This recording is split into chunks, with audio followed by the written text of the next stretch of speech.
नमस्कार, citizens voice show में आप सबका स्वागत है। इससे पहले कि मैं आज का कार्यक्रम शुरू करूं, आप लोगों से गुजारिश है कि सिटीजन्स वॉइस शो को ज्वाइन करें, सब्सक्राइब करें, अपने मित्रों में शेयर करें, क्योंकि ये जनता की आवाज़ है, आपकी आवाज़ है, आवाम की आवाज़ है और हम आपकी आवाज़ जनता तक, लोगों तक पहुंचाने का पूरा प्रयास करते हैं। हम आपसे किसी आर्थिक सहायता की उम्मीद नहीं करते हैं, उम्मीद करते हैं नोटिफिकेशन का बटन दबाकर आप हमारे वीडियो ज़रूर देखेंगे।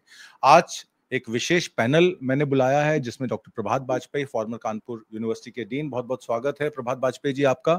हमारे साथ वरिष्ठ पत्रकार राकेश अचल जी, बहुत-बहुत स्वागत है आपका। वरिष्ठ सीनियर जर्नलिस्ट राकेश अचल जी और आलोक तिवारी जी, सीनियर एडवोकेट कानपुर से हमारे साथ जुड़े हुए हैं। आलोक तिवारी जी आपका भी बहुत-बहुत स्वागत है।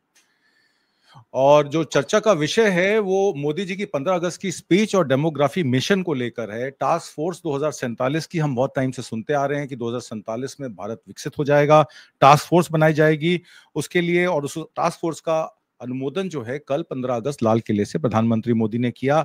उसमें current rules, laws, policies, procedure redraft किए जाएंगे 21वीं सेंचुरी यानी 21वीं शताब्दी की विकसित भारत की परिकल्पना को लेकर, जिसमें ग्लोबल एनवायरनमेंट, अलाइनमेंट, विजन सब कुछ शामिल होगा। ये रिफॉर्म्स अगले आने वाली जनरेशन के लिए फ्यूचर को सेव करेंगे। स्टार्टअप्स हो, स्मॉल इंडस्ट्रीज हो, कॉटेज इंडस्ट्रीज हो, एमएसएमईज हो, एंटरप्रेन्योर्स हैं, एक्सपोर्ट्स हो, लॉजिस्टिक्स सिस्टम, सबका नाम उन्होंने लिया और उन्होंने कहा कि इसको हम आगे करेंगे। उस पर उन्होंने फार्मर्स, लाइफ स्टॉक और एग्रीकल्चर प्रोडक्ट्स पे भी बात की कि हम अमेरिका के साथ एग्रीकल्चरल प्रोडक्ट्स और डेयरी प्रोडक्ट्स को लेकर कोई कॉम्प्रोमाइज नहीं करेंगे। हालांकि आंकड़ा कुछ और कहता है, सोयाबीन और कॉर्न धड़ल्ले से एक्सपोर्ट होकर आ रही है। अदानी साहब सेब धड़ल्ले से अमेरिका का वॉशिंगटन एप्पल लेके आ रहे हैं। दालें हमारी अफ्रीका से आ रही हैं। किसानों को एमएसपी नहीं मिलती, पर मोदी जी ने अनुमोदन किया है कि वो किसानों का ख्याल रखेंगे। फिशरीज और लाइफ स्टॉक, श्रिम्प एक्सपोर्ट जिस पे 50% का टैरिफ लग गया है, आंध्र प्रदेश में ज्यादातर श्रिम्प एक्सपोर्ट होता है। तिरुसर, करूर मैंने पहले भी प्रोग्राम किए हैं। तमिलनाडु की जितनी भी मैन्युफैक्चरिंग यूनिट्स हैं, वोवन फैब्रिक्स की, नेटेड फैब्रिक्स की, लगभग ताला लग चुका है। 5.5 लाख से 6 लाख लोगों के रोजगार पर लात पड़ चुकी है अमेरिका से 50% टैरिफ लगने के बाद। और अब भारत के एक दूत जो हैं वो रशिया की तरफ गए हैं व्लादिमीर पुतिन से मिलने। जयशंकर को भेजा गया है, 21 अगस्त को उनकी मीटिंग है। दूसरी तरफ डोवल को उन भेजा गया है चाइना, ताकि वहां पे भी डैमेज कंट्रोल करें। राजनाथ सिंह पहले ही कह चुके हैं रशिया से हमने S-400 और बहुत सारा डिफेंस इक्विपमेंट परचेज करना है। तो चाइना और रशिया से रिलेशंस मेंटेन करके अमेरिका को वो कैसे परास्त करेंगे, इस पर भी देखना बाकी है। उधर ट्रंप और पुतिन की मीटिंग चल रही है। पुतिन ने साफ साफ कह दिया है यूएसएसआर से अर्स्टवाइल जो सरकारें निकलकर उन्होंने इंडिपेंडेंट स्टेट घोषित किया था, उनका पूरा हक बनता है रेफरेंडम से अगर वो वापस रशिया में आना चाहें। और दूसरी तरफ उन्होंने कहा कि जो आपके ज़ेलेंस्की हैं, उनका कार्यकाल 5 साल में समाप्त हो चुका है, तो वो अघोषित प्रेसिडेंट बने हुए हैं।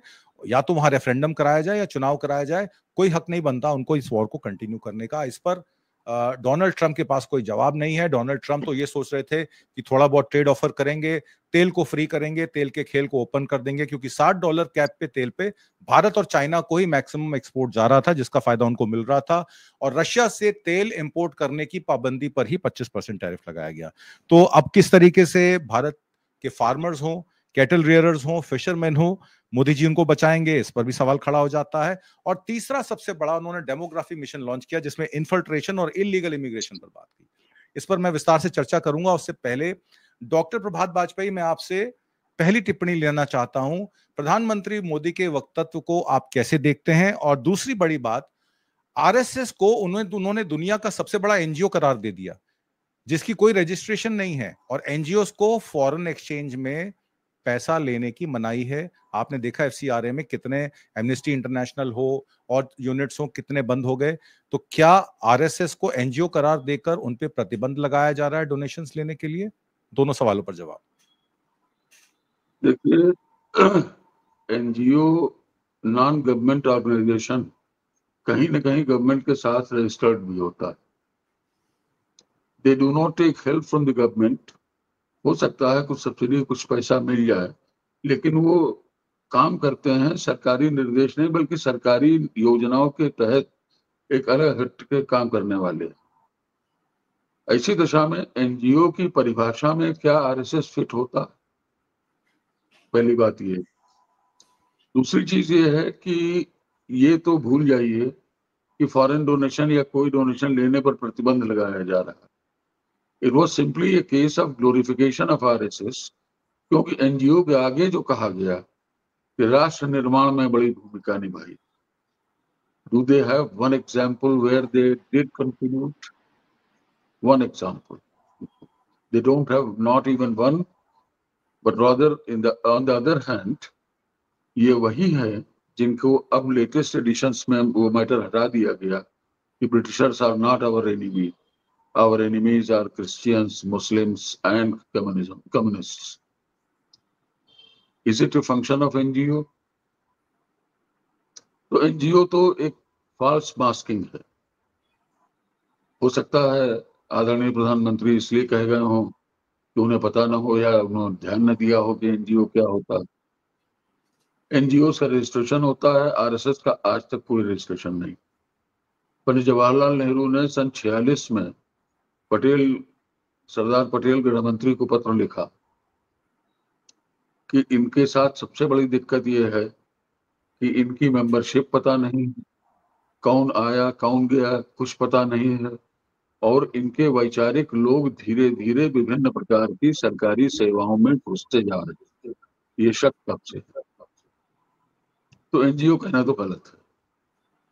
और अब उनकी क्या अपनी राजनीतिक स्थिति है, क्या समीकरण है, किसके हिसाब से वो आरएसएस का महिमा मंडन कर रहे हैं, ये तो उन्हीं को पता होगा।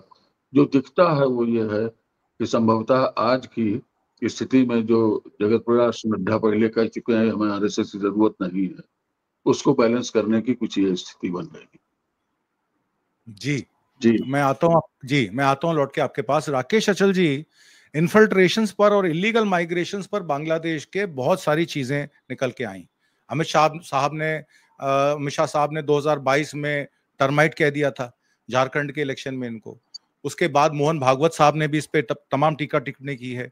बांग्लादेशियों और रोहिंग्यास को लेकर बीजेपी का एजेंडा असम, वेस्ट बंगाल, झारखंड और जितने भी ट्राइबल एरियाज हैं उसमें साफ साफ है कि ट्राइबल की जमीनें ये खा जाएंगे।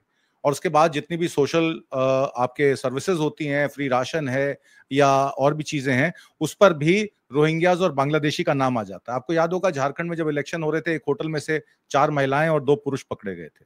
अब असम और वेस्ट बंगाल में भी अगले साल इलेक्शन है। बीजेपी ने इसको हॉट नेशनल इशू बना दिया है। रिवीजन ऑफ इलेक्टोरल रोल्स इसमें आग का घी का काम कर गया है। अभी 65 लाख की लिस्ट डिस्ट्रिक्ट बीडीओस पे पहुंचेगी। स्टेट लेवल के सीईओस को सारा डेटा कोलैट करना पड़ेगा। दूध का दूध पानी का पानी हो जाएगा कि उसमें कौन कौन से वर्ग के लोग हैं जो शामिल थे जिनका लिस्ट में से नाम हटा दिया गया। क्या उनके एपिक नंबर से उनका सर्चेबल मॉडल है, आधार कार्ड के थ्रू उनका वो हो जाएगा। तो ये बॉर्डर स्टेट्स पे जो फोकस है, और असम में एक हाल ही में हेमंत बिस्वा शर्मा का नोटिफिकेशन आया असम का कि इंडिजिनियस लोगों को जिनको जिनको हथियार के लाइसेंस चाहिए ऑनलाइन अप्लाई कर सकते हैं। तो मणिपुर जैसी सिचुएशन असम में भी बनाने की बात हो रही है। तो ये कुल इसमें मामले में और जनसंघ के श्यामा प्रसाद मुखर्जी को फर्स्ट ग्रेड पर्सनालिटी भी बोल दिया उन्होंने। इसका मतलब है कि आर्टिकल 370 हो या कश्मीर का इशू हो या और चीजें हो, उस पर सारा का सारा जो ढांचा है वो जनसंघ के श्यामा प्रसाद मुखर्जी का ही रचा हुआ है। तो उसके पहले के जो लीडर्स थे, क्या वो ग्रेट पर्सनालिटी नहीं थे? गोवलकर, सावरकर, जिसकी फोटो सुभाष चंद्र बोस और महात्मा गांधी के ऊपर लगाई जाती है। तो कहीं ना कहीं एक कोडेड मैसेज आरएसएस को तो नहीं दिया जा रहा दोनों बातों पर, इन्फिल्ट्रेशन पर और श्यामा प्रसाद मुखर्जी पर। धन्यवाद सिंह साहब। देखिए, अभी हमारे आदरणीय वाजपेयी जी ने संघ के बारे में बात कही, और ये जो इन्फिल्ट्रेशन का मामला है ये भी संघ की ही दिमाग की एक उपज है। अब भारत में पिछले 50 साल में कितने घुसपैठिए आए, इसका आंकड़ा संसद में बार बार सरकार देती रही है, और हमारे देश की कोई भी सरकार, इतनी कमजोर सरकार अभी तक नहीं आई है कि जो घुसपैठियों को आइडेंटिफाई करने के बाद रिपोर्ट न कर पाए। लेकिन पिछले 11 साल में हमारी लोकसभा या हमारी राज्यसभा को, हमारी संसद को इस सरकार ने एक आंकड़ा नहीं दिया कि भारत में इन 11 साल में कितने घुसपैठिए आए, कितनों को चिन्हित किया गया, कितनों को वापस किया। चाहे वो असम में हो, चाहे अरुणाचल में हो, चाहे मणिपुर में हो, चाहे नागालैंड में हो, पूरे बॉर्डर एरियाज में इनके पास सिर्फ हल्ला मचाते हैं कि रोहिंग्या घुस आए हैं और बांग्लादेशी घुस आए, और इतने नहीं घुस आए, उन्होंने बॉर्डर क्रॉस नहीं किया, वो बिहार में भी घुस गए मतदाता सूची में, वो दिल्ली राजधानी है देश की, वहां पर भी चौका बर्तन का काम उनकी महिलाएं कर रही हैं और वारदातें कर रही हैं। ये इसी सरकार के गृह मंत्री का कहना है। लेकिन समस्या ये है कि इनके पास इस समय, हमारे बुंदेलखंड में कहते हैं ना, अपना हाथ जगन्नाथ, वो फॉर्मूला है। इस समय इनके हाथ में सत्ता है, तो इनके लिए आरएसएस सबसे बड़ा, दुनिया का सबसे बड़ा स्वयंसेवी संगठन है। अब वो स्वयंसेवी संगठन क्या है, वो अपनी सेवा करता है या आरएसएस के जनसंघ की सेवा करता है, भारतीय जनता पार्टी की सेवा करता है, ये अभी तय नहीं हुआ। श्यामा प्रसाद मुखर्जी के बारे में ये बात करते हैं, इनके भारतीय जनता पार्टी की गठबंधन की पहली की सरकार, अटल बिहारी हमारे ग्वालियर शहर से हुआ करते थे, उनकी सरकार में भी श्यामा प्रसाद मुखर्जी का कद नेहरू के बराबर करने की कोशिश नहीं की गई। लेकिन आज है कि हमारे विनायक दामोदर सावरकर महात्मा गांधी से ऊपर पहुंच गए, 1 फुट ऊपर उनका फोटो दिखाई देता है पेट्रोलियम और प्राकृतिक गैस मंत्रालय के आधिकारिक विज्ञापन। तो ये मानसिकता साफ झलकती है। और आरएसएस को लेकर के दरअसल क्या है, ये संघ के लोगों को आप अच्छी तरह से जानते हैं। मुझे जहां तक याद है कि 2008-10 में हमारे तत्कालीन जो कांग्रेस सरकार के मंत्री थे, वरिष्ठ मंत्री प्रणब मुखर्जी, उन्होंने आरएसएस को आतंकवादी संगठन घोषित करने की मांग की। बाकायदा इसका दस्तावेज है, ये किताब मेरे हाथ में है, इसमें पूरा विवरण है। इसके बाद वही प्रणब मुखर्जी, उनका हृदय परिवर्तन होता है और 2018 में वो आरएसएस के मुख्यालय में पहुंच जाते हैं। और आरएसएस के मुख्यालय में जाके जो सर्टिफिकेट उन्हें चाहिए, खाली सर्टिफिकेट पर दस्तखत कराते हैं, वो राष्ट्रवादी संगठन हो जाता है, वो स्वयंसेवी संगठन हो जाता है। और मैंने तो आज ही इस पे लिखा है कि भाई, जिस संगठन के पास आप उसको स्वयंसेवी संगठन बताइए, हमें कोई एतराज नहीं है, दुनिया का नहीं, आप तीनों लोगों का बड़ा संगठन बता दीजिए। लेकिन क्या, जैसा कि प्रोफेसर वाजपेयी ने कहा कि कोई स्वयंसेवी संगठन आपके यहाँ पंजीकृत है? क्या उसने कभी कोई ऑडिट कराया है? क्या वो उसने ऐसा कोई श्वेत पत्र दिया है कि हिंदुस्तान में उसके पास जितनी संपदा है, पिछले 11 साल में उसके 400 नए दफ्तर बने 5 स्टार, वो पैसा कहाँ से आया? आसमान से टपका? या जैसे कि आपने जो चुनाव के लिए जो फंड लिया था, डोनेशन लिया था, उसमें से मिला है आपको? तो ये डकैती और चोरी वाले संगठन हैं, और ऐसे संगठन कभी अपना पंजीयन नहीं कराते। बहुत से ऐसे अखबार होते हैं जो कभी आरएनआई में जाके टाइटल नहीं मांगते, वो अपना टाइटल खुद रखते हैं, कोई पंजीयन नहीं चाहिए, कोई डाक पंजीयन नहीं चाहिए, उन्हें अपना काम करना है। ये आरएसएस की मोडस ऑपरेंडी आज से नहीं है, 1925 से है। और 2025 में सरकार को ये मौका मिला और मोदी जी को ये मौका मिला कि वो उसका महिमा मंडन करे। ये भी उनकी मजबूरी है, क्योंकि अब सितंबर में वो 75 के हो रहे हैं, तो आरएसएस का दबाव पीछे से पिछले 6 महीने से आप सुन रहे होंगे कि हमारे आरएसएस के प्रमुख क्या कहते हैं कि 75 के हो तो रास्ता छोड़ दो, नए लोगों को आने दो, वगैरह वगैरह। तो ये सब इन लोगों की नूरा कुश्ती, देश की जनता की आंखों में धूल झोंकने का मामला है। हिंदुस्तान में घुसपैठ वैसी ही समस्या है जैसी अमेरिका में है। अमेरिका में जैसे मैक्सिकन की समस्या है, वैसे हमारे यहाँ बांग्लादेशीज की है। लेकिन वो ऐसे नहीं है कि वो हमारे मतदाता बन गए, वो घुस आते हैं पैसा देके बॉर्डर में। आपकी जो सुरक्षा व्यवस्था, लचर सुरक्षा व्यवस्था है, भले ही बीएसएफ हो चाहे सीआईएसएफ हो, आप 100 का नोट दीजिए, बाउंड्री के अंदर आ जाइए और शाम को अपना कारोबार करके वापस चले जाइए। ये व्यवस्था इसी हिंदुस्तान में है। तो पहले की चलिए, नेहरू को आप गाली दीजिए, इंदिरा को दीजिए, राजीव को दीजिए कि ये लोग बहुत निकम्मे प्रधानमंत्री थे, लेकिन आप तो बहुत अच्छे प्रधानमंत्री। 11 साल में आप बॉर्डर सील क्यों नहीं कर पाए? आपने घुसपैठ पे अंकुश क्यों नहीं लगाया, जो आपको आज लाल किले से कहना पड़ रहा है कि ये हमारी डेमोग्राफी बदल देंगे? अरे भैया, हिंदुस्तान की डेमोग्राफी आजादी के पहले भी जो थी वही है, केवल पाकिस्तान का हिस्सा अलग हुआ है। बाकी 79 ईयर्स हो गए आज, हमारी कोई डेमोग्राफी नहीं बदली। आबादी के आंकड़े भी बताते हैं कि जो जिनको का नाम लेकर के आप लोगों को डराना चाहते हैं, उनकी आबादी भी हमारी हिंदुओं की आबादी से बहुत नीचे जाके उसका वो है, आंकड़ा है। तो ऐसे में चूंकि सांप्रदायिक ध्रुवीकरण के इनके जितने औजार थे वो सब फेल हो गए। उन्होंने नफरत फैला ली, उन्होंने दंगे करा लिए, उन्होंने मंदिर मस्जिद तोड़वा लिए। अब उनके पास बचा है ले देके कि अब हम डेमोग्राफी का एक हवा पैदा करें, और जो हमारा जो पॉकेट में थोड़ा बहुत हिंदू बचा है वो कैसे भी बंधा रहे। इसलिए लाल किले की प्राचीर का दुरुपयोग किया गया है। प्रोफेसर साहब हमारे सामने बैठे हैं, हम लोग तो उनके सामने छात्र हैं, बच्चे हैं। 45 साल से तो मैंने देखा है कि हिंदुस्तान में लाल किले की प्राचीर से इतना घटिया, इतना लंबा, इतना बोझिल भाषण किसी प्रधानमंत्री ने नहीं दिया, भले ही वो 4 महीने का प्रधानमंत्री हो, 6 महीने का प्रधानमंत्री हो, साल भर का प्रधानमंत्री। मैं माननीय पंडित जवाहरलाल नेहरू का पहला भाषण सुन रहा था परसों, और रिकॉर्डेड भाषण है, उस समय टेलीविजन नहीं था, कुछ नहीं था, आकाशवाणी भी शायद 59 में आई है। तो वो भाषण की भाषा और 2025 के प्रधानमंत्री की भाषा आप समझ लेंगे तो समझ में आ जाएगा कि देश कितने नीचे चला गया है मूल्यों की दृष्टि से, ताकत की दृष्टि से। एक जमाने में हम NAM नॉन अलाइंड मूवमेंट के अगुआ होते थे, आज हमको इधर उधर भागदौड़ करनी पड़ रही है एक अमेरिका से बचने के लिए। कोई चीन जा रहा है, कोई रूस जा रहा है, कोई जापान जा रहा है। अरे भाई, आपके पास ताकत नहीं थी, आप 2 युद्ध हार गए थे, फिर भी आपका कद दुनिया में इतना था कि लोग आपसे सलाह लेते थे, आपकी बात को गंभीरता सुनते थे। आज आपकी कोई सुन नहीं रहा है। आप 90 देशों की यात्रा पिछले 11 साल में कर चुके हैं, और ऑपरेशन सिंदूर हुआ तो 3 देश आपके साथ खड़े होने के लिए तैयार नहीं। तो ऐसे में इस भाषण की गंभीरता को आप समझिए, ये लोगों की आंखों में धूल झोंकने की कोशिश के अलावा कुछ नहीं है। इससे NGO को इतने महिमा मंडन कर दिया है, लेकिन जनता जानती है कि RSS क्या है और मुखर्जी साहब क्या थे। जी जी, बहुत बहुत धन्यवाद। मैं दूसरे राउंड पे आपके पास आता हूं। आलोक तिवारी जी को मैं अब लेके आता हूं। आलोक तिवारी जी, 103 मिनट का भाषण था और अपना ही रिकॉर्ड प्रधानमंत्री मोदी जी ने तोड़ दिया। उससे पहले शायद उन्होंने 90 मिनट का भाषण दिया था। अब भारतीय जनता पार्टी की बात करें तो वो एक्सटेंशन करना चाहती है नेशनल रजिस्टर ऑफ सिटीजन्स का। एक्सरसाइज को बियॉन्ड असम ले जाके वो झारखंड में भी इंट्रोड्यूस करना चाहती है। 2019 में झारखंड के पोल में आपने देख लिया बांग्लादेशी इन्फिल्ट्रेटर्स पे क्या हुआ।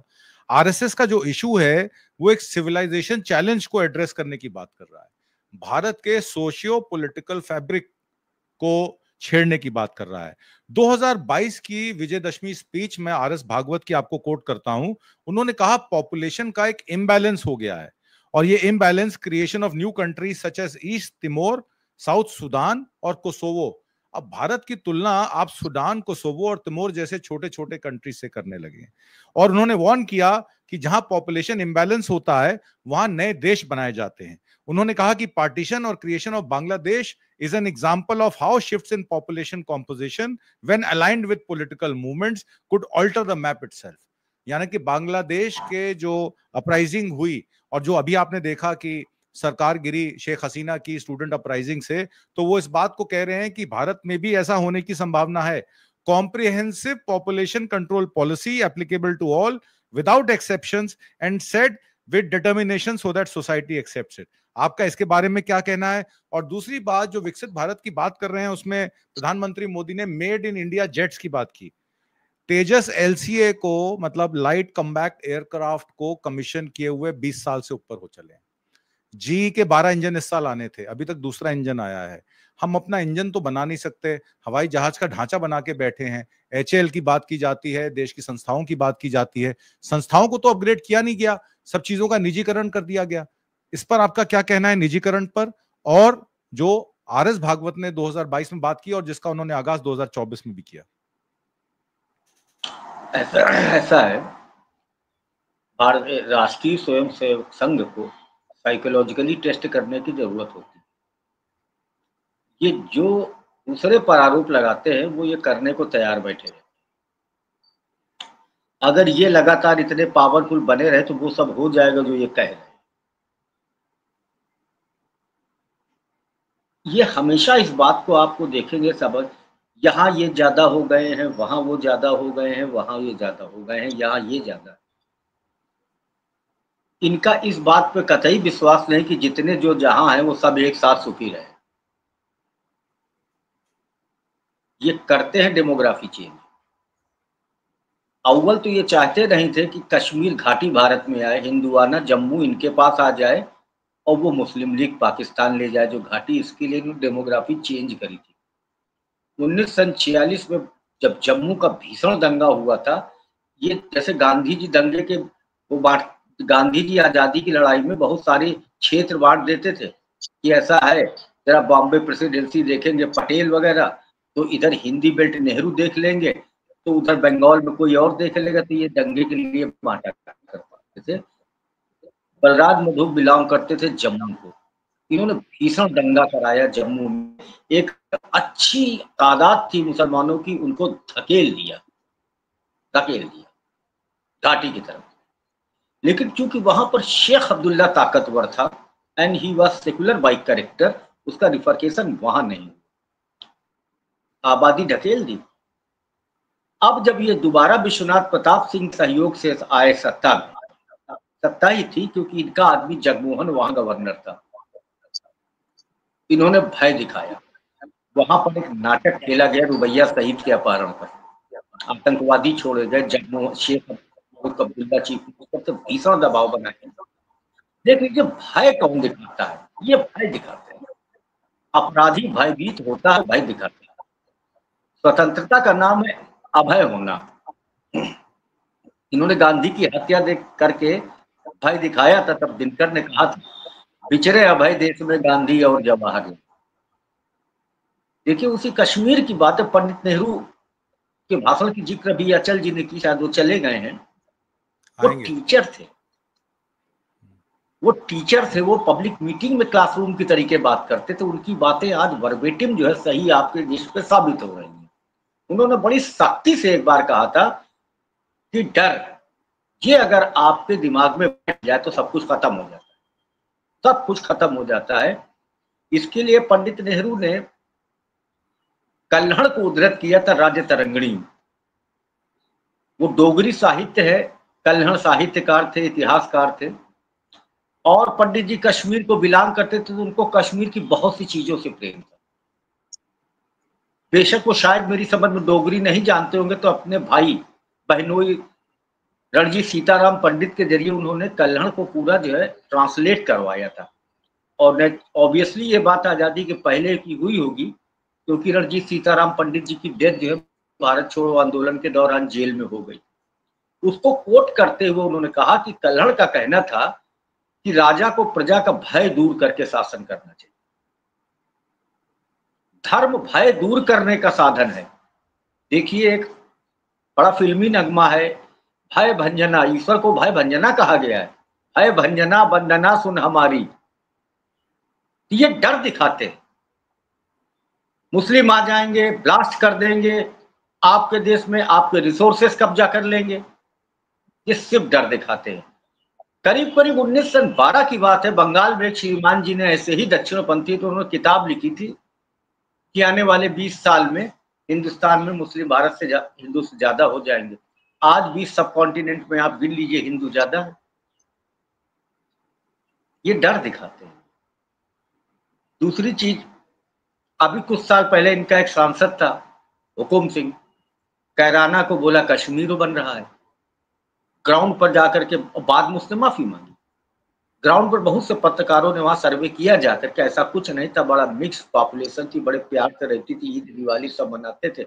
ऐसा भय क्रिएट कर दिया कि लोग वहां हिंदू लोग अपनी लड़की ब्याहने से डरने लगे। अब ये उसी को मुर्शिदाबाद कह रहे हैं, ये भय दिखाते हैं। दूसरी चीज, जहां तक आपकी बात कही प्राइम मिनिस्टर इतने सारे टेक्निकल डेवलपमेंट के वर्ड गिना गए, उनको ये आता है कि चीजें पढ़ दो जिससे आप बड़े इनोवेटिव और एडवांस बन जाए, इससे ज्यादा उनकी डेप्थ नहीं। विकसित भारत, उनको पैरामीटर्स ही नहीं मालूम कि विकसित भारत के क्या पैरामीटर्स। आपके पासपोर्ट की रैंकिंग 142 पे पहुंच गई, आपको विकसित भारत गिना जाएगा? आपकी ट्रांसपेरेंसी इंडेक्स पे आप कहाँ हैं, रिलीजियस फ्रीडम पे आप कहाँ हैं, और तमाम सारे इंडेक्स पे आप कहाँ खड़े हैं, आपको मान लिया जाएगा? मात्र इकोनॉमी और दौलत के आधार पर आपको विकसित राष्ट्र कभी नहीं माना जाएगा, जब तक कि आप सभ्य और सोफिस्टिकेटेड नहीं होते। सऊदी अरब, गल्फ कंट्रीज, अमीरात, कुवैत, ये कभी विकसित, चाहे दौलतमंद देश है, कभी विकसित राष्ट्र नहीं माने जाएंगे, क्योंकि यहाँ डेमोक्रेसी नहीं है, यहाँ सुल्तान का शासन है। हमारे प्रधानमंत्री की अप्रोच इतनी नहीं है।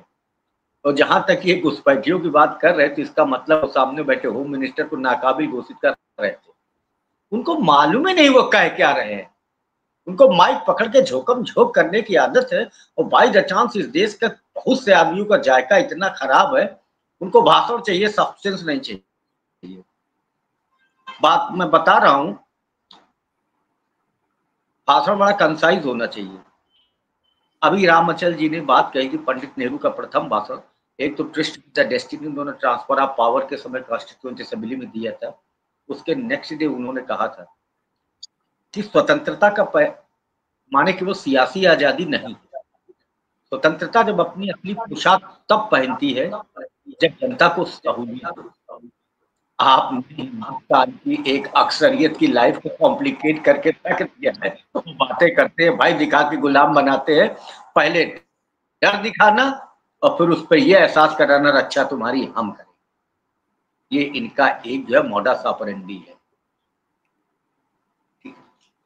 जी, बहुत बहुत धन्यवाद आलोक जी। मैं आता हूं आपके पास, डॉक्टर वाजपेयी के पास आता हूं।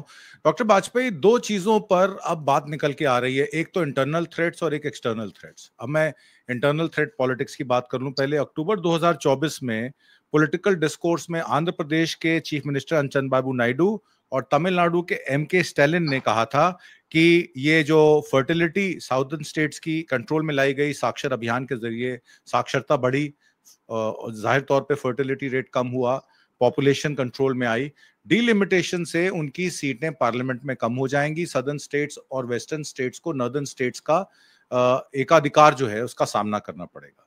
और आपने देखा सदर्न स्टेट्स में जब हिंदी को तीसरी लैंग्वेज लेके आने की बात की गई, तमिलनाडु में उसका कितना विरोध हुआ, आपने सब वो देखा। आरएसएस की पोजीशन जो है एक रीजनल इम्बैलेंस क्रिएट कर रही है। ये फियर वेस्टर्न और सदर्न स्टेट्स का जो क्रिएट हो गया, ये इंटरनल प्रॉब्लम्स क्रिएट कर रहा है। एक्सटर्नली नेपाल, भूटान, मालदीव्स, श्रीलंका, तमाम तरीके से हम लोग, बांग्लादेश, जिस तरीके के हमारे संबंध पिछले 11 सालों में निचले स्तर पर गिरे हैं। बांग्लादेश में आपने देखा शेख हसीना जब वहां से आउट की गई, उनको हमने यहाँ होस्ट कर लिया। और उसके बाद गोड्डा का जो पावर प्लांट था जिसको एसईजेड घोषित किया गया था अदानी को, उसका कॉन्ट्रैक्ट भी कैंसिल का सामना करना पड़ा। श्रीलंका के पोर्ट का कॉन्ट्रैक्ट भी कैंसिल हो गया। भूटान को जब मदद की जरूरत पड़ी, चाइना ने उसकी मदद की, वहां पे उन्होंने अपने काउंटीज बना लिया, अरुणाचल में अपने काउंटीज बना लिए। एक तरीके से भारत अब बीआरआई को ना ज्वाइन करके चाइना के साथ बिल्कुल अकेला थकेला पड़ गया और चाइना के रहमो करम पर आ गया कि रेयर अर्थ मिनरल्स वहां से मिलेंगी तो यहाँ बैटरियां बनेंगी, वहां से लिथियम आयन का सामान आएगा तो यहाँ पे ईवी की गाड़ियां चलेंगी। $100 बिलियन का हमारा कारोबार भी जो है वो डेफिसिट में चल रहा है। तो एक तरीके से, और पाकिस्तान के साथ लड़ाई में पूरा सैटेलाइट जो 99 सैटेलाइट्स चाइना की थी, वो पूरा रियल टाइम पाकिस्तान को जो है वो इनपुट्स भी दे रही थी। तो एक तरीके से पाकिस्तान और चाइना की आर्मी का इकट्ठा हो जाना, जिसका आगाज राहुल गांधी ने भी किया था। तो भारत की मुश्किलें इंटरनली सदर्न और वेस्टर्न स्टेट्स के साथ बढ़ रही हैं और एक्सटर्नली नेबरिंग स्टेट्स के साथ। इसको आप डीप स्टेट के साथ कैसे कनेक्ट करते हैं, और क्या अब लाइबिलिटी बन गए प्राइम मिनिस्टर मोदी, उनका जाना तय है, क्योंकि सरकार तो आगे कैसे काम कर पाएगी? देखिए, तिवारी जी ने भी एक बात कही, भाई डीप स्टेट का ये बहुत बड़ा इंस्ट्रूमेंट है। Psychologically A fearful mind gropes into the darkness. जय कृष्णामूर्ति ने भी यही कहा था। तो पहले तो फियर क्रिएट करो कि इन्फिल्ट्रेशन हो रहा है, ये हो रहा है, वो हो रहा है। 2013 में हमारे आदरणीय मोदी जी कहा करते थे कि सेना किसके नियंत्रण में? दिल्ली के। सीमा किसके नियंत्रण में? दिल्ली के। तो गड़बड़ी आतंकवाद में नहीं, गड़बड़ी दिल्ली में। अब वो गड़बड़ी सीमाओं पर कैसे शिफ्ट हो गई? Changing of the statements as it suits to you, narrative create करना।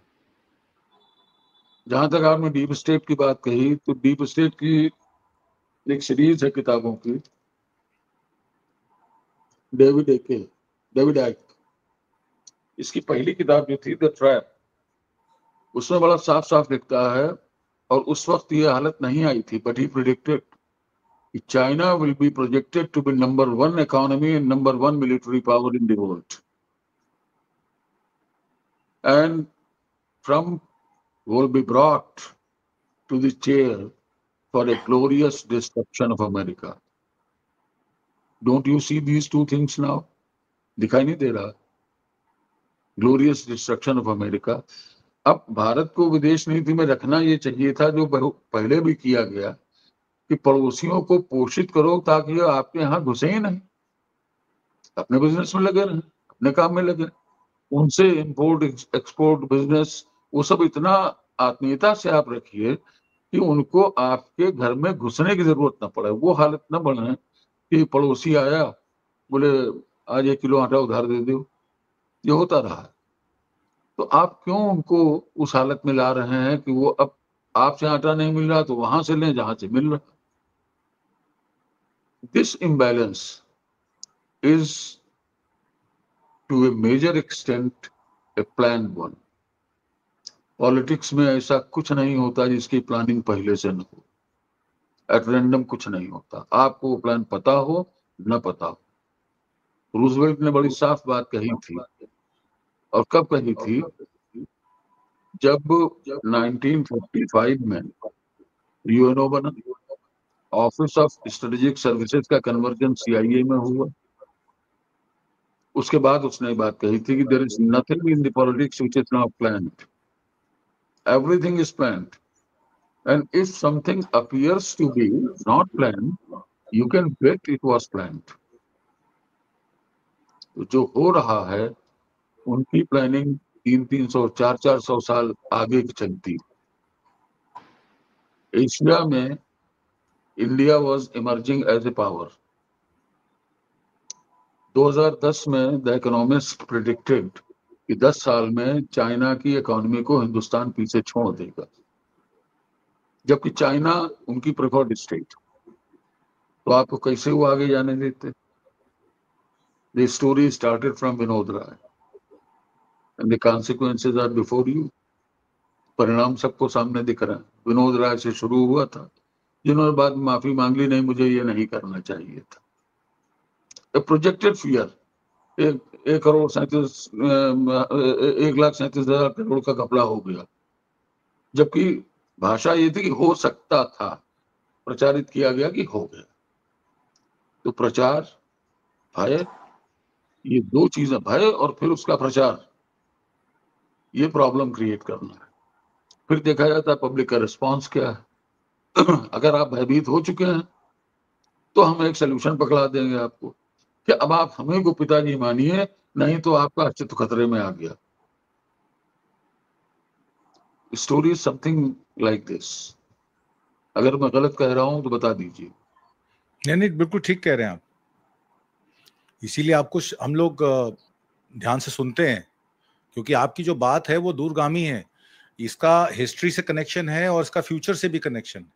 प्रेजेंट में क्या हो रहा है वो एक प्रतिबिंब है जिसकी प्लानिंग आज से 80-100 साल पहले हो चुकी है, और आगे 80-100 साल में क्या होना है उसका भी लेखा जोखा इन लोगों के पास है। 2 मिनट का समय दीजिए, क्लियर किए देता हूँ। यूएनओ में माउंटबेटन लेके जाते हैं कश्मीर का इशू। वहां सिक्योरिटी काउंसिल में Philip Noel Baker British representative था। उसने अमेरिकन रिप्रेजेंटेटिव को भी अपने कॉन्फिडेंस में लिया, और जो ये एग्रेशन ऑफ कश्मीर था इसको कन्वर्ट कर दिया इंटरनेशनल इशू में। पंडित नेहरू बहुत नाराज हुए और माउंटबेटन ने बड़े गुस्से में बात कही कि UNO is nothing but the power game of America. और उस व्यक्ति की आप क्षमताएं देखिए कि सन 48 में उसने नॉन अलाइंड मूवमेंट खड़ा कर दिया कि न मैं तेरे साथ न तेरे साथ, we will not be afraid of any of the polarising powers. उसको कन्वर्ट कर दिया गया पिछले साल। जो पहले भारत की विदेश नीति थी कि सबसे बराबर दूरी रखो, अब विदेश नीति है सबसे बराबर नजदीकी रखो। और रिजल्ट सामने दिख रहा है कि सारे देश विजिट करने के बाद भी, जैसा कि अचल जी ने कहा, 3 नेशन साथ खड़े होने वाले नहीं मिले। बराबर नजदीकी का ये फल है। जी बहुत बहुत धन्यवाद आपका। आलोक तिवारी जी, मैं आपके पास आता हूं। आखिर में जीएसटी को लेकर एक झुंझुना दे दिया, एम्प्लॉयमेंट को लेकर 1 लाख करोड़ रुपए का फिर से सीजन 2 जैसे आता है ना आजकल ओटीटी में, सीजन 1, सीजन 2, सीजन 3, वो हर बार एक धोखे का आगाज होता है।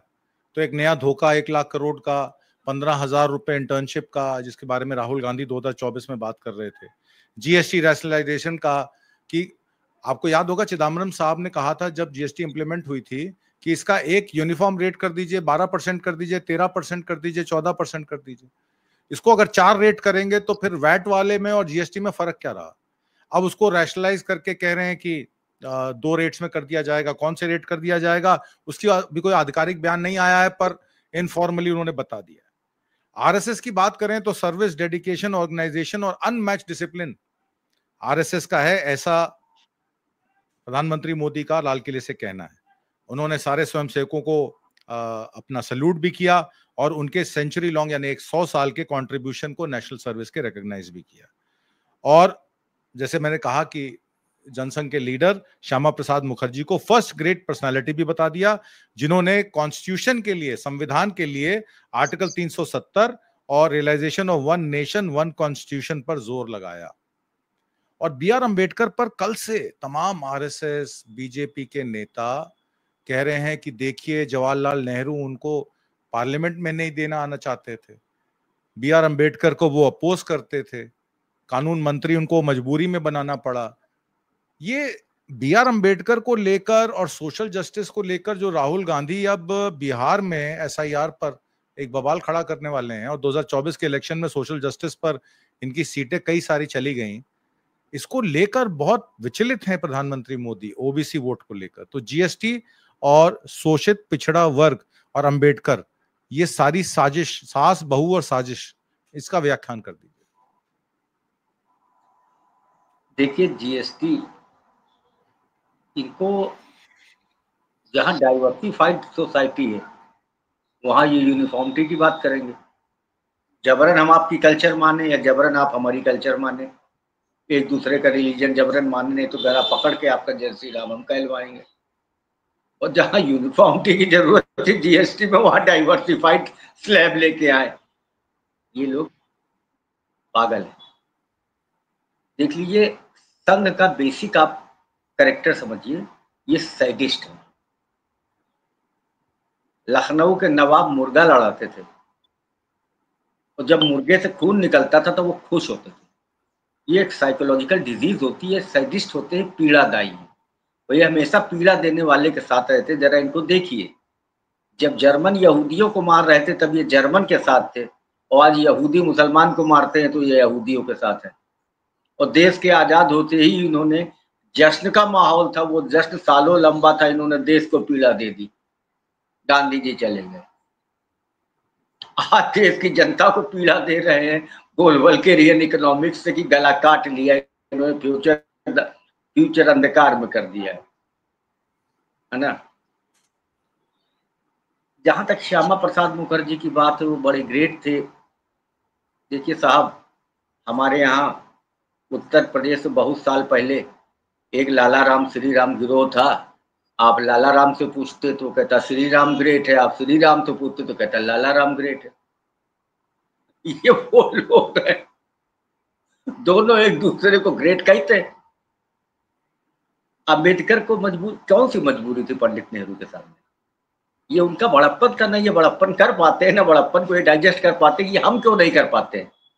कल जी श्रीमान जी कह रहे थे कि हम बड़ी लकीर खींचे, किसी की लकीर काट के न करें। अरे आपका ऑर्गेनाइजेशन इंटायर लाइफ और करता क्या रहा है? कैरेक्टर एसेसिनेशन इसलिए करता है कि बराबरी तो हम नहीं कर सकते। They are pygmies before Pandit Nehru and Mahatma Gandhi, they can not compare. तो उनको चरित्र हनन करके नीचा करते हैं। ये बड़े ग्रेट थे श्यामा प्रसाद मुखर्जी। आज हम आपको बताते हैं, श्यामा प्रसाद मुखर्जी जहां हुए बलिदान मुखर्जी, वो कश्मीर हमारा है। हम सब बलिदान करने गए थे जनाब। 7 साल पहले तुम थाने तक तो गए न होगे, जेल की तो बात छोड़ दीजिए। श्यामा प्रसाद मुखर्जी वहां करने क्या गया था? देखिए, ये गरीबी और अमीरी के इश्यूज को ये हिंदू और मुस्लिम के इशू में कन्वर्ट करने गया था। इस देश में कश्मीर हो चाहे इंटायर इंडिया फ्यूडलिज्म से निकला था। लैंड एक्विजिशन चल रहा था, गरीबों को जमीनें देनी थी। हमारे यहाँ एक पर्टिकुलर सामंती जात पंडित नेहरू इंदिरा गांधी से इसीलिए तो एक परपेचुअल चिढ़ मानती है, यहाँ जमीनें दे जा रहे थे। और फारूक अब्दुल्ला का जो लैंड एक्विजिशन प्लान था वो बहुत बेहतरीन था। आप कह नहीं सकते कि नेहरू का लैंड एक्विजिशन प्लान ज्यादा अच्छा था कि शेख अब्दुल्ला का। आई एम सॉरी, मैंने फारूक अब्दुल्ला कह दिया। अब आप देखिए वहां चल क्या रहा है। कश्मीर एक अशांत क्षेत्र था। अरे कितनी जद्दोजहद के बाद तो हम ले पाए थे उसको उतना हिस्सा। वहां परमिट की जरूरत पड़ती थी। हमारे यहाँ एक देहाती कहावत है कि भैया उफनाते न चाटो। अरे दूध उफनाया है, थोड़ी देर गुनगुना होने दोगे तो पियोगे तो मजा आएगी, नहीं तो जीभ जल जाएगी। कश्मीर में था क्या, जो बेसिक जमींदारी थी वो डोगरास की थी। बड़े बड़े जमींदार डोगरास थे। और राजा ने एक स्यूडो डेमोक्रेसी दिखाने के लिए डोगरास की एक पार्टी बना रखी थी, प्रजा परिषद। घाटी में अक्सरियत में मेजॉरिटी में मुस्लिम था, तो ऑब्वियस सी बात है गरीब मुस्लिम भी था, ज्यादा मुस्लिम गरीब था। लैंड अमीर से खरीद करके गरीब को दी जा रही थी। तो वहां पर डोगरा का प्रजा परिषद का आंदोलन इसीलिए चल रहा था कि हमारी जमीनें को छीनी जा रही। श्यामा प्रसाद वहां फ्यूडलिज्म सामंतवाद को प्रोटेक्ट करने गए थे डोगराओं के समर्थन में, वरना क्या रोल था इनका वहां जाने का। इस कश्मीर का एक्सेशन तो हो चुका था, आप क्या करने गए थे वहां पर? आपकी जरूरत क्या थी? मुझे बताइए ना, क्या था वहां पर? आप सिर्फ इतना आप केस को इस तरीके से बना के गए थे कि जमीन हिंदुओं तो छीन के मुसलमानों को दी जा रही थी। एक जमाना था यही संघी जो झूठ बोलते हैं कि भारत की सेना को गोला बारूद ये बात पहुंचा रहे थे, झूठ बोलते सरासर। गोला बारूद वहां पर, मैं आपको फोटो किसी दिन भेज दूंगा, वहां पर शेख अब्दुल्ला ने कश्मीर मिलिशिया बनाई थी जिसमें महिलाएं भी थी। ये गोला बारूद सप्लाई कर रहे थे। और ये संघी जो थे ये वहां पर कह रहे थे जो भी व्यक्ति कश्मीर का भारत में विलय चाहता है वो गद्दार है। ये कश्मीर की समस्या को कभी सॉल्व नहीं करना चाहते। ये कश्मीर का नहीं जानते। मैं आपको बता दूं, ये कश्मीर को पेप्टिक अल्सर बनाए रहना चाहते हैं। वहां पर गड़बड़ करा के यहाँ पर उनके रेस्ट ऑफ क्यों आपने भगवाया था? शेख अब्दुल्ला, फारूक अब्दुल्ला कह रहा था जगमोहन से कि आप इनको भय मत दिखाइए। डरा डरा के बस में, लारी में, लोडर में भर भर के हिंदुओं को भेजा था। ये भय दिखा के सब कुछ करते हैं। डेमोग्राफी चेंज कर दी ना इन्होंने, क्योंकि इनका फ्यूचर प्लान है कि घाटी अगर जाती हो तो चली जाए। आप कभी भी बंदूक के दम पर आप कश्मीर के लोगों को अपना नहीं बना सकते हैं। आज आप वहां शांति की बात बताते हैं, 4 गुनी आर्मी आपने लगा रखी है जिसका खामियाजा हमें देना पड़ रहा है। एक जाने कौन से जुमले सिखा दिए कि इन्होंने रोटी से ज्यादा अजीज बना दिया झंडा। लाल किले में झंडा फहरता है, कभी मुरली मनोहर जा रहे हैं, कहीं राजनाथ भाग रहे हैं।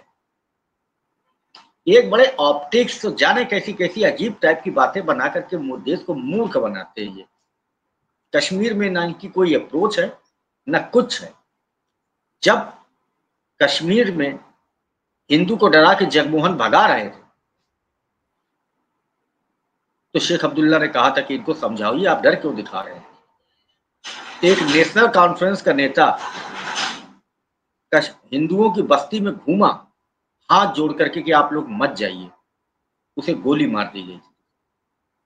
ये कौन सी ताकतें हैं वहां पर? कश्मीर के साथ आपने किया कि टुकड़े टुकड़े जाएंगे, दूसरे को कहते हैं आप खुद टुकड़े टुकड़े जाएंगे। एब्रोगेशन आप 370 के लिए 3 टुकड़े करने की क्या जरूरत थी आपको?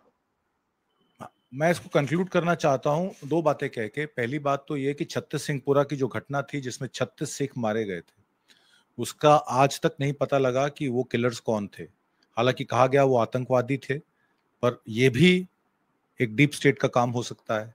और जो आपने डोगरास की बात की उस पर मैं एक बात और ऐड कर दूं, अगर आप सिख हिस्ट्री महाराजा रंजीत सिंह का रिकॉर्ड निकाल लें तो ये वही डोगरास हैं जिन्होंने महाराजा रंजीत सिंह के आगे संतानों को भी धोखा दिया, महाराजा रंजीत सिंह को भी धोखा दिया और कुछ चंद रुपयों के लिए कश्मीर को अंग्रेजों के हाथों बेच दिया। तो ये तो डोगरास की हिस्ट्री है, अगर सब लोग जानते हैं इस बात को। तो श्यामा प्रसाद मुखर्जी को जिस तरीके से आपने, जी प्रभात जी मैं आपको अनम्यूट करता हूँ जी, अब बोलिए। देखिए आप बिल्कुल ठीक कह रहे हैं। राजा रंजीत सिंह के पास कश्मीर की रियासत थी, जो अंग्रेजों ने ले ली इसलिए कि वो लड़ाई हारने का हर्जाना नहीं भर सके थे। 75 लाख रुपए जुर्माना था। गुलाब सिंह डोगरा ही पेड दैट 75 लाख, और कश्मीर की स्टेट उन्होंने खरीद ली। तो कश्मीर के वो कोई नैसर्गिक राजा नहीं थे, राजा वो बाय वे ऑफ फाइनेंस बने। और फिर कश्मीर का अवाम जहां मुस्लिम अधिकता में था, वहां सारी अथॉरिटी और अथॉरिटी के साथ साथ एडमिनिस्ट्रेशन वो सब डोगराओं को दे दिया गया, जिन्होंने शुद्ध रूप से हिंदू मुस्लिम पॉलिटिक्स की। जी वीपी मेनन की किताब इंटीग्रेशन ऑफ इंडियन स्टेट्स, वो बड़ा साफ साफ ये बात बताती है। और तो इसमें आप जो आखिर कह में रहे एक हैं बात, कि ठीक है। जी, और इसमें एक बात और आखिर में ऐड कर दूं कि महाराजा हरि सिंह अपनी दौलत लेकर वहां से तब भागे जब वहां पे ट्राइबल्स घुस आए जनवरी के महीने राजौरी में। तक, हाँ राजौरी जी, तक घुसा है तब भगे राजौरी तक घुस आए और तब वो भागे वहां से क्योंकि उनका सामना वो नहीं कर पाए। ना। और उस समय जवाहरलाल नेहरू ने फाइटर प्लेन्स भेजकर, आर्मी को भेज के वहां सिचुएशन को कंट्रोल किया। नहीं तो जी, कश्मीर तो उस समय कबीलियों जो कबीलिए थे उन्होंने कब्जा कर लिया था। It was a plan system, yes it was a British plan. Yes वरना पाकिस्तान में भी British commander in chief, India में भी British commander in chief. How Pakistani army was supporting these कबाइलीज?